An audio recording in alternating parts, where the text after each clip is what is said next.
മരുന്നുകൾ വാങ്ങിയതിന്റെ പണം ആവശ്യപ്പെട്ട് കേരള മെഡിക്കൽ സർവീസസ് കോർപ്പറേഷൻ സർക്കാരിന് കത്ത് നൽകിയിട്ടും നടപടിയില്ല. കടുത്ത സാമ്പത്തിക പ്രതിസന്ധി ആരോഗ്യമേഖലയ്ക്ക് തിരിച്ചടിയാകുന്നു. പണം നൽകാത്തതിനാൽ ആശുപത്രികളിലേക്കുള്ള മരുന്ന് വിതരണം പൂർണ്ണമായി നിർത്താനൊരുങ്ങുകയാണ് കമ്പനികൾ. സംസ്ഥാനത്ത് മരുന്ന് സംഭരണത്തിലെ കുടിശ്ശിക അനുവദിക്കുന്നതിൽ ധനവകുപ്പിന്റെ ഭാഗത്തു നിന്നുണ്ടാകുന്നത് ഗുരുതര വീഴ്ചയാണ്. കുടിശ്ശിക തുക അനുവദിക്കണമെന്നാവശ്യപ്പെട്ട് പലതവണ കേരള മെഡിക്കൽ സർവീസ് കോർപ്പറേഷൻ ധനവകുപ്പിന് കത്ത് നൽകിയിട്ടും പ്രയോജനമില്ല. പണമില്ലാത്തതിനാൽ അവശ്യ മരുന്നുകൾ ഉൾപ്പെടെ വിപണിയിൽ എത്തിക്കാൻ കഴിയാത്ത സാഹചര്യമാണ് നിലവിൽ. ഇതോടെയാണ് KMSCL MD doctor Vinay Goyal chief secretary Sharada മുരളീധരന് കത്ത് നൽകിയത്.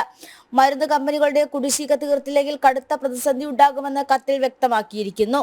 എന്നാൽ കത്ത് നൽകിയ ആഴ്ചകൾ പിന്നിട്ടിട്ടും നടപടിയില്ല.